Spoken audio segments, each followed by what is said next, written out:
जय माई। मैं श्री माँ बगलामुखी साधना केंद्र श्री माँ बगलामुखी मंदिरम जमपुरा दिल्ली से आलोक भारद्वाज आपका स्वागत करता हूँ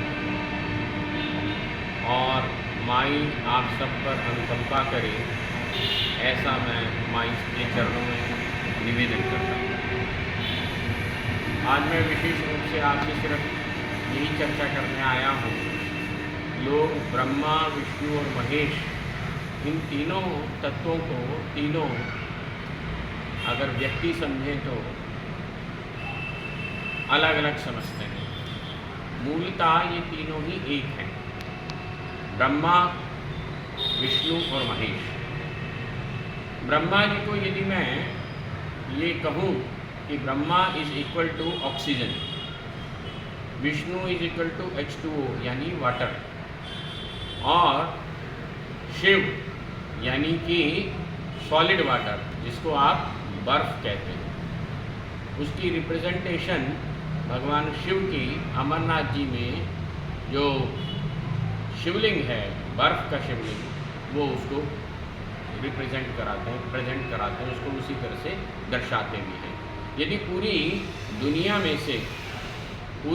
में से सारी बर्फ़ खत्म हो जाए, पिघल जाए, तो पूरी दुनिया में इतना पानी आ जाएगा कि संहार हो जाएगा। और अगर हम साइंस के हिसाब से भी समझें तो हमें समझ में आएगा कि जब कुछ नहीं था उस जल में से, यानी कि विष्णु के नाभि कमल में से ब्रह्मा की उत्पत्ति हुई, तो विष्णु यानी कि जल, और उस जल में जब काई बनी तो उस काई से धीरे धीरे धीरे बन के ऑक्सीजन का निर्माण हुआ। तो यानी कि विष्णु के नाभि कमल से ब्रह्मा की उत्पत्ति हुई, यानी कि ऑक्सीजन की उत्पत्ति हुई।